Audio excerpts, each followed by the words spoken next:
Wow. Wow. Good morning, Lawrence Public Schools. Good morning, Lawrence Public Schools. Good morning, Team LPS. I am hippopotamus happy, elephant elated, and peacock proud to be with each and every one of you this morning. All of you matter. All of you are extremely vital to the continued success of this district. Principals, teachers, especially my peeps, special education teachers, paraprofessionals, secretaries, custodians, cafeteria staff, OTs, PTs, counselors, ESDC staff,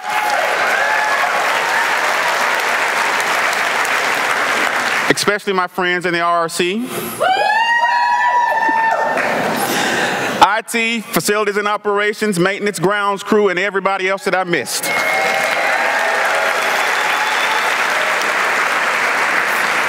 You know, I say Team LPS because even though you may be in different schools and different buildings and work in different areas in the district, we are all on the same team. All students, one team. All students, one team. You know, the work that you do in your classrooms and in your buildings and in your respective areas each day for our kids make you some of the most important and powerful people in the world. And as you know, with great power comes great responsibility.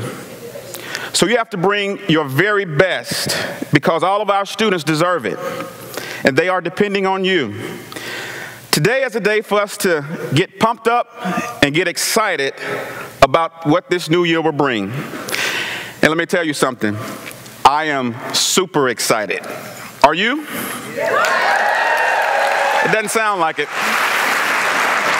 Now, Julie bought all you pom-poms. Are you pumped up? Are you excited? Yes, yes.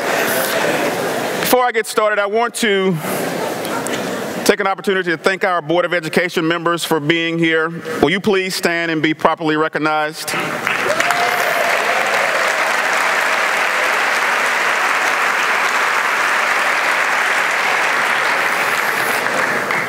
You know, this group of leaders have worked diligently for this community.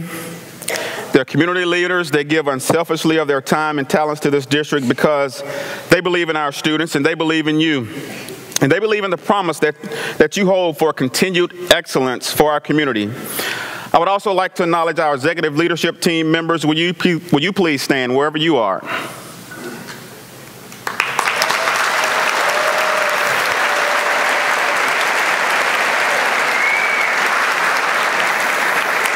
These leaders have worked diligently with their departments to make the school year come together, and because of their efforts, we are on our way to kicking off an extremely awesome year here in LPS.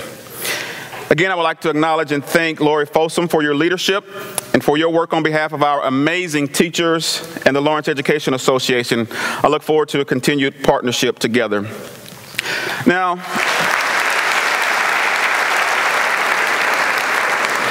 Will Smith has Jada Pinkett Smith, Ricky Ricardo has Lucy, Fred Flintstone had Wilma, President Barack Obama has Michelle,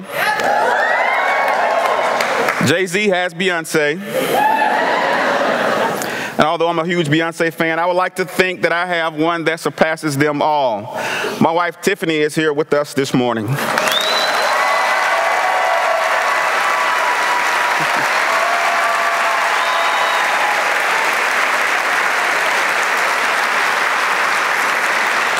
Thank you for your support, sweetheart. Aw. Hey, say aw again. That will help me. Thank you. I do want to take a moment to update you on my personal entry plan. I have been making progress. I've completed about 8 of my goals here. Goals 1, 2, 5, 6, 9, 10, 15, and 19 are complete.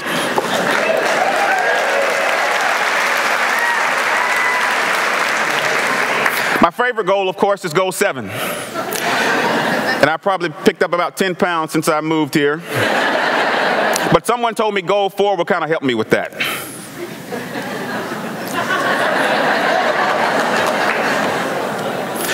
I also want to take an opportunity to introduce you to my family.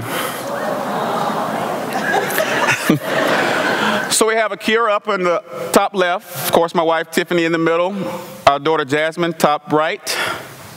It's Braxton at the bottom, Kaylee, Sierra, Anthony the second, and of course my beautiful mother on the bottom right.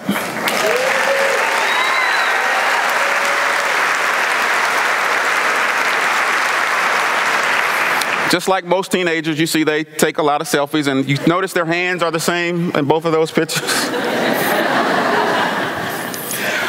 Now, I was born and raised.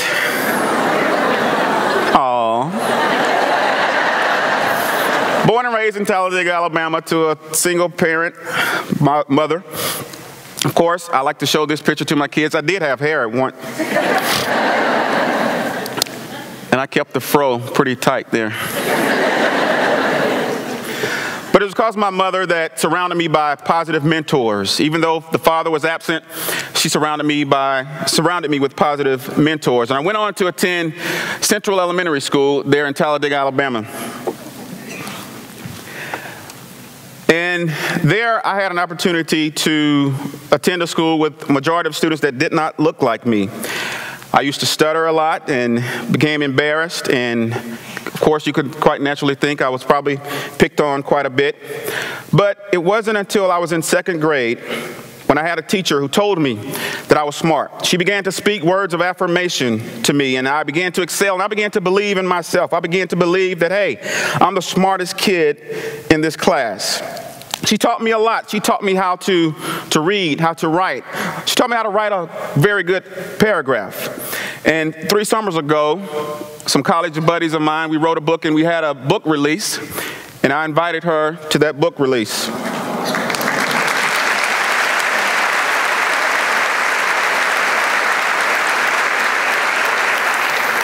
I presented her an award, and here she is. You know, you never know the positive impact a teacher would make on you. And I guess you would probably never guess her name. Her name is Miss Lawrence. Miss Lillian Lawrence. So you've probably read about the successes that I had in Alabama. Had the amazing opportunity to turn around a school that was one of the lowest performing schools in Alabama, a school that was on the brink of state takeover. But it was a group of hardworking, dedicated educators who believed in this crazy idea that all children can learn, and all children can learn at high levels. Not only did they learn at high levels, but we also showed the entire state how our children can learn, regardless of zip code. And in 2011, we became an Alabama torchbearer school, one of only 11 in the state. And then on to become a 90-90-90 school. That's where 90% of the students are free and reduced lunch, 90% of the students are minority, yet and still 90% of the students were proficient and advanced on state and national assessments.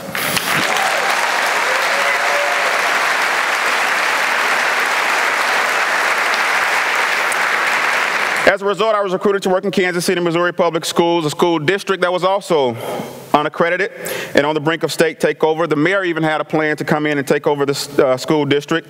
And this was in 2012, and as you can see, we received 22.5 or 16% of the APR points. Now, to put that in perspective, to be provisionally accredited, a district must have 50% of the APR points and 70% to be fully accredited. So, well, in 2016, we received enough points to be fully accredited. And this was the first time the district had met that mark in over 30 years. Again, we had to challenge mindsets and beliefs about our students. We began to focus on high-leverage initiatives and strategies, and we narrowed our focus and focused on what really mattered, and that was the teachers. Sound data and informed our instruction. And now, I'm here in Lawrence Public Schools.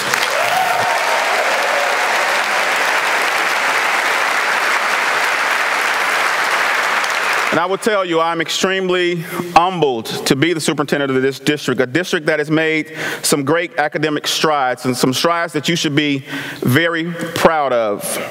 Like the fact that our students are outperforming the state in both ELA and math on state assessments.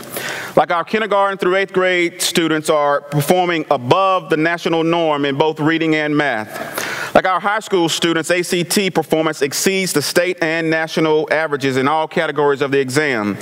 And let's not forget, we had 4 Lawrence High School students and 2 Free State High School students who earned perfect scores on the ACT.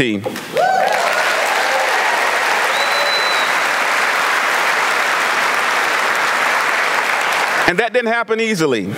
The work that you've done here was a result of your hard work and hard decisions of this great board and the district administration, like the work it took to implement the CI3T for meeting the students' academic, behavior, and social and emotional needs, like providing our middle school students with iPads and our high school students with MacBooks, like adding Tiny K to our early childhood program and parents as teachers, and our amazing pre-K program over at Kennedy.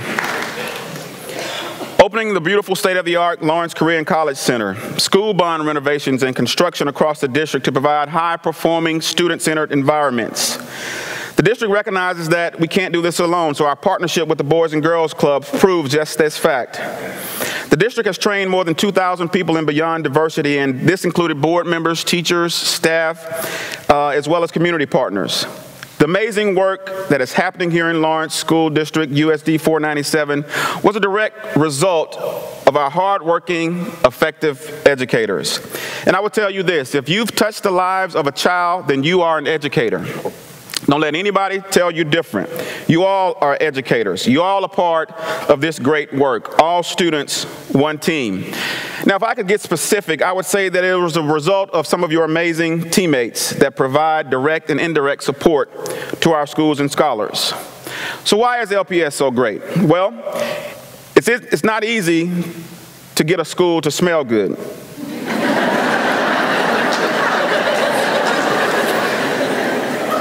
Like Claudia Salazar and Katie Bassmeyer have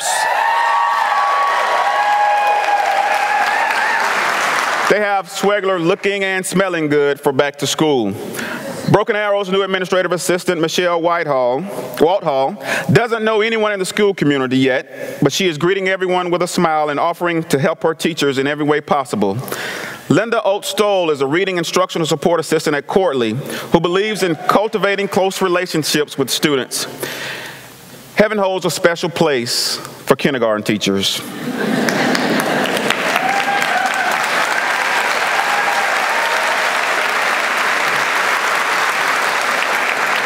They give our students their introduction to school, setting the stage for lifelong learning, like Sam Parr and Ruben Martinez at Woodlawn. Make students feel safe with unicorns, rainbows, and of course, James Taylor music. Lisa Copes is one of the administrative assistants at Southwest Middle School. She runs a tight ship over there and juggles so many things, still with skill, smile, and a great sense of humor. Hillcrest custodians Anna LaCourziere and Astocia Romero, I probably just murdered that name, did an amazing job getting our classrooms ready after the Boys and Girls Summer School program. They're always willing to do whatever it takes to help our teachers over at Hillcrest. Camille Wheeler over at Sunflowers. She's a learning coach there and infects the staff with her growth mindset and can-do attitude. If there's a committee, she serves on it. She is Sunflower's greatest cheerleader. Denise Osdale, the kitchen manager over at Lawrence High. She's celebrating 23 years with the district on tomorrow. Lanisha Thomas, one of our mental health professionals at Lawrence High. She facilitates the Can We Talk group that gives students a voice. She also coordinates prom dress donation drive and giveaways so that no student is excluded from attending the dance because they don't have a dress to wear. That's right. Yes, that's right. Valerie Schwag and Jeff Plinsky, who teach history and English respectively at Lawrence High School, spend most of their time They spend most of their time outside of the normal business hours with students, including nights, weekends, and even summers. Valerie sponsors the History Day and Link Crew, and Jeff oversees debate and forensics. Learning virtual school counselor Lisa Light goes above and beyond without batting an eye. Lisa carries others on her shoulders and makes sure that their needs are met and supported. Over at Deerfield, Caitlin Feeney, who's also the Deerfield learning coach. Wendy Avery and John Thus over at Quail Run. Custodians who have the building looking immaculately. Diana Dykes over at Langston Hughes, administrative assistant, putting in countless of hours to help communicate with our school's families. Jess Reed and Peyton Malowski over at Pinckney. And of course, Billy Mills Middle School Counseling Department deserves a shout out. Kristen Kircher, she was on maternity leave, but yet and still she came in to work with the new and substitute counselors.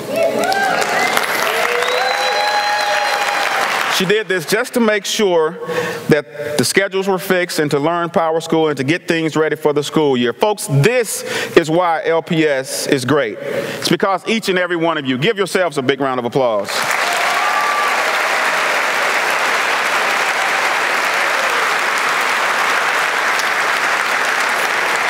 We've done some amazing work. You guys have done some amazing work in this district, but guess what? We can be so much better. What you will find out about me is that I'm very competitive. I'm not fine with just being great. I want to be excellent. As a matter of fact, I think you do too. Because correct me if I'm wrong, but one of the 3 E's is excellence, equity, and engagement. Thank you. I want to be the best in the state, the best in the country. But most importantly, guys, our students deserve to be the best. And if we're going to be the best in the state, we have to outperform our friends to the east. Yes, we do. And in the video, I was talking to a young lady who was on the debate team, and she said whenever she goes to a debate performance and the folks from the East are there, she gets intimidated. And that should never, ever happen. Not if you come from Lawrence Public Schools. In order to be the best, we must continue to get better.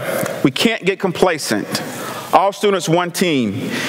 To be a part of this team, to be an employee of Lawrence Public Schools means that you have a privilege. We have this privilege, this amazing opportunity of serving a diverse population of amazing students with various needs and ability levels. It's all of our responsibility to educate them, all of them, and they deserve our very best each and every day, regardless of personal and social identifiers such as family, background, income, race, religion, sex, age, national origin, disability, sexual orientation, gender identity, or gender expression. Our role is to ensure that these are not obstacles to accessing high-quality educational opportunities. They only get one shot at their current grade level, and we cannot afford to have a day off. We can't afford it because disparities remain among ethnic groups relative to graduation rates, suspension data, and academic data.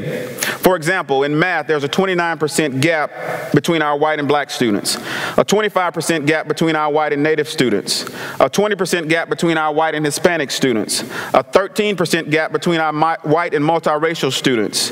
There's a 17% gap between our white and Asian students. And in ELA, there's a 26% gap between our white and black students, a 25% gap between our white and native students, a 23% gap between our white and Hispanic students, a 13% gap between our white and multiracial students. When it comes to suspension data, our black students only make up 7% of the population, but 12% of the total incidents when it comes to in-school suspension, 13% when it comes to out-of-school suspension. Multiracial students are 9% of the population, yet 16% of the total incidents. Now, although we have begun to address these areas, there's still a lot of work left to do. We have to give these kids a sense of belonging. We have to create environments that are conducive for our scholars to thrive in. When a flower doesn't bloom, you fix the environment in which it grows, not the flower. Give kids a sense of belonging in school.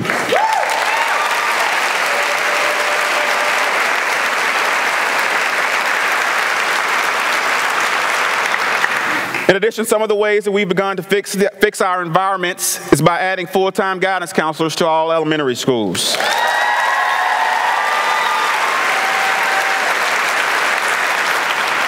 Adding middle school interventionists to support academic and behavioral challenges. In addition, we've added an avid FTE to the high schools and high school social workers, and I would like to thank this Board of Education for being committed to our students' needs. But guys, we must continue to move with a sense of urgency. Yes, there we are. Our kids can't wait. We must be intentional, strategic, and efficient. You know, a lot of times in education, we work to try to find that silver bullet to fix our kids or to fix our educational system. Well, the real purpose of me assembling everyone here at the Lead Center this morning is to tell you there's no silver bullet. There is, however, some silver BBs.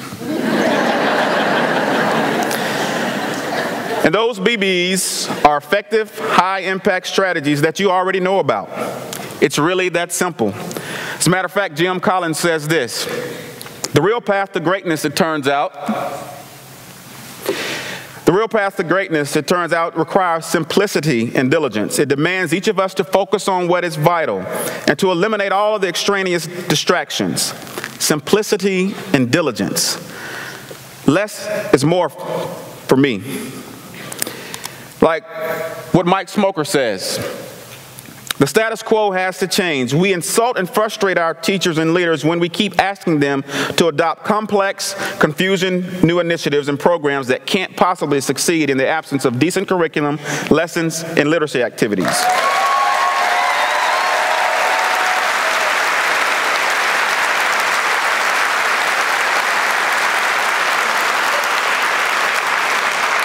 And I will tell you this, I did not come here to perpetuate the status quo. I need risk takers, people that are not afraid to take risk, calculated risk. Now, we don't need any renegades. We have a considerable amount of expertise here in this district. We have many teachers in this district that have won numerous awards. And I'm sure these teachers challenged the status quo. They took calculated risk. They made some mistakes. And we can't be afraid to make mistakes. It's okay. I will make some mistakes. And as leaders, we often need to try new things, test new theories, and even fail a couple times in order to succeed. As Henry Ford once said, failure is just an opportunity to begin again more intelligently. Failure is okay. Failure is just your first attempt in learning. Fail fast, fail forward. We do recognize that you can't do this work alone. And if you are to be successful, it is incumbent upon us as a central office to ensure that you have the tools and the resources to support you being successful. And what that means is we need to have systems in place that empower each and every one of you to be leaders in your buildings and to be the best people that you can be each day for all kids. Now, there will be challenges. Make no mistake about it. We still have rising operational costs and limited resources. We must stop the deficit spending, and as your superintendent, I must ensure that we are being fiscally responsible. We will not be on the brink of financial collapse. We are working to provide you with high-quality, effective professional development. We still must raise student achievement for all students and close achievement and opportunity gaps for students of color, students with disabilities, and students from poverty. We still must continue our work with equity. We still must have courageous conversations as they are needed when it comes to making decisions for the benefit of all students, for the benefit of the students in the seat. And please know, for me, equity is not measured in how many conferences we attend, how many books we read, or posters we display in our classroom. It must be measured by its reflection in our practice.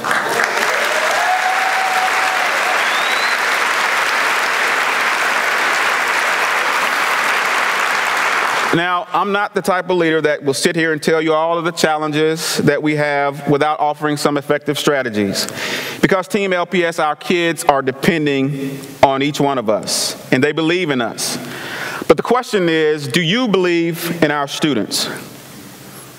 Do you believe in all of our kids? Have you told them? Do you speak words of affirmation to your students? If you haven't, just imagine the expressions on their faces if you did. I want you to take a quick look at this video.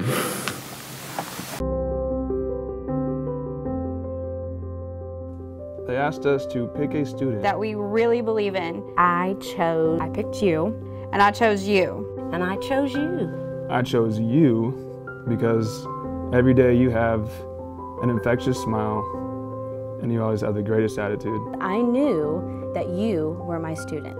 You were the reason that I come to work every day, every single day. Because you're so passionate, it just brightens my day every day to know that I get to see you. And I picked you because I wanted to tell you how much you inspire me every day. Every day you smile, and you make me so happy.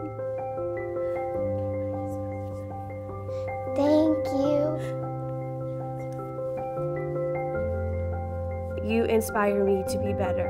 And you're very special to me. We were asked to think of a student that we believed in. And Dakota, what I believe about you is that you are amazing, that you have overcome some hard things in your life, and you overcome them with a smile. I chose you. I love you to death. I've loved having you in class all last year. He wanted us to pick someone who we believe in and why we come to work every day, because it's not for the money. And I chose you. So very proud of the direction that you're going in, and I just think that you have endless possibilities ahead of you. Our whole class looks to you to make us laugh every single day. And I just wanted to let you know that I believe in you. You can do anything you put your mind to, and you have a bright future ahead of you, so I chose you. I believe in you. I love you. I think you guys are the absolute best thing ever. So I want you to know that I believe in you.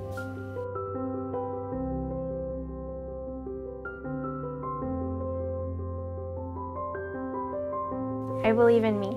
I believe in myself. I believe in myself. I believe in myself.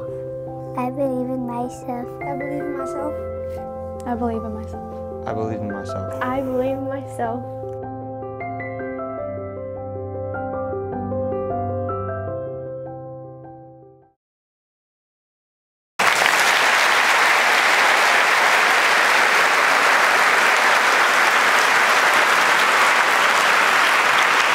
Just the power of our words, and it didn't cost a thing to do that.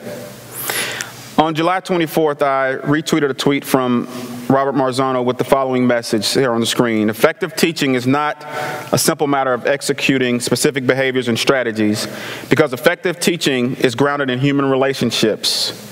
If teachers don't have sound, supportive relationships with their students, the effects of their instructional practices are muted. I'm a huge and strong proponent of educators building solid, supportive relationships with our students. I think James Comer said it best: no significant learning can take place without a significant relationship.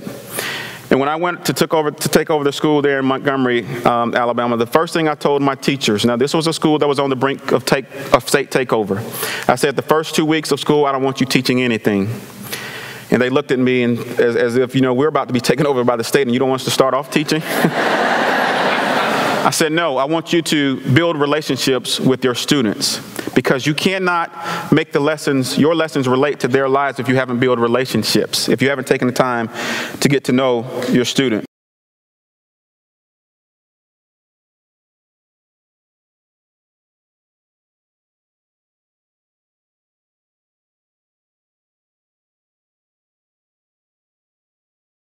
Is increased attendance, increased student efficacy, increased student achievement, and also decreased discipline issues.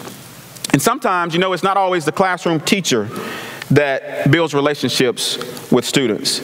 It may be a custodian or a secretary or a cafeteria worker, a bus driver, paraprofessional, or any adult in the building that has taken an interest in our children. You know, many of our students come to us with many variables, and we never know what our students are going through.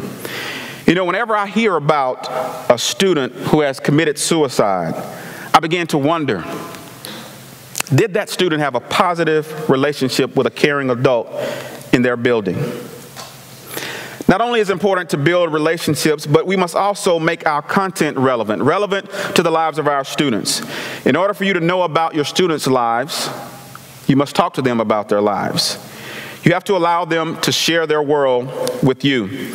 Because if students don't find content relevant, if they don't believe that they need to know it, they will pull the plug on learning and disconnect. Before students become willing to engage in a learning experience, they must believe that the experience and the learning are important and that they can be successful. And one of the ways that students know that they are successful is by your expectations. How high are your expectations? Carl Boyd said, "No one rises to low expectations." Are we raising the ceiling or are we lowering the floor?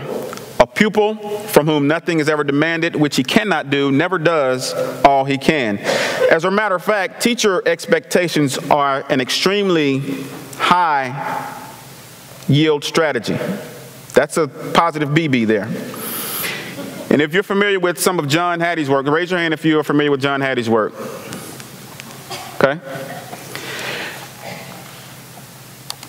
John Hattie became one of the widely known public figures in education with his two books, Visible Learning and Visible Learning for Teachers.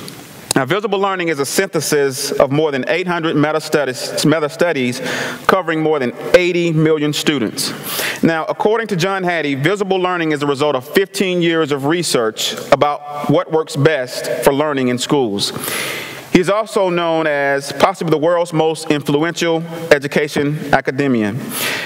Hattie uses effect size to show relative impact on each student factor. And so anything above a 0.40 has a substantial effect, and 0.60 has an enormous effect. And so he released a lot of his studies in terms of what are those high yield impact strategies. These are the things that we know works in education. And so here we have teacher expectations, a 1.62 effect size. Just your expectations, extremely important. Teacher advocacy, 1.57. Micro teaching, 0.88. This is where teachers are video recording themselves and just kind of looking at their instruction from that lens. Non-linguistic representations, 0.75. Look at teacher-student relationships, 0.72. An enormous effect. What do you notice at the bottom? Teacher content knowledge, 0.09. 0.09. I think it was President Theodore Roosevelt that stated, students don't care how much you know until they know how much you care. This research supports that. These are some silver BBs that have positive impact. So many of you have seen my entry plan, and it is updated weekly. And this is my way of continuing to be transparent with all of you. Just also kind of let you know how I'm progressing toward my entry plan. So in the coming months, I will be visiting schools, and I want to talk to you. I want you to tell me what's working in Lawrence Public Schools. I want you to tell me what we could do better. We plan to engage you and the community at large in our listening and learning tour, as well as our 5-year strategic planning process. As you see the dates there on the screen, I want you to help me understand what you think it will take for our kids to reach their fullest potential. Because ultimately, as your superintendent, I'm here to serve you. Now, as you leave this building and go back to your respective buildings, classrooms, and offices, there'll be two cultures fighting for your attention. A culture of apathy and a culture of excellence. A culture of apathy suggests that as the needs of our children become more overwhelming, that we don't deal with them, we just work to get them out of our classrooms. But a culture of excellence suggests that you say to your student, I'm your teacher. You are chosen to be in this classroom because I am the best teacher in this school. And I am going to do everything in my power to make sure that you are successful. Two cultures will be at war. A culture of apathy suggests that I know I need to attend these PLCs and do this PLC work and use data to drive my instruction and drill down to what my students need, but I'm tired. I don't like those teachers anyway. But a culture of excellence will suggest that you pull your team together, collect and analyze your data, and make the adjustments in your instruction and teach those standards to mastery. Plus, I've got a model that for these new teachers that are in my building. A culture of apathy suggests that I'm tired of this beyond diversity work. I don't see color, or I don't see student differences. I don't have a problem. But a culture of excellence suggests that I'm going to check my biases at the door, and I'm going to ensure that I am doing all that I need to create a safe space for all students, and I am determined to do whatever it takes to improve outcomes for students.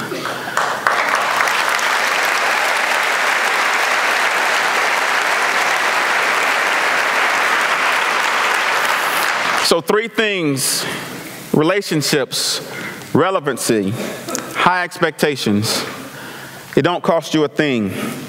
They're all free. But the return on investment, wow, it pays big dividends. And in many cases, it can be priceless when we're talking about the life of a student that may be contemplating suicide. Ladies and gentlemen, out of many, we are one team. Everyone, I want you to challenge yourself to push it to the next level. Ladies and gentlemen, this is our moment. This is our time. It's our time to get in there and give it our all and prepare our scholars to be flexible enough to adapt to an uncertain future. If not now, then when? All students, one team. Thank you.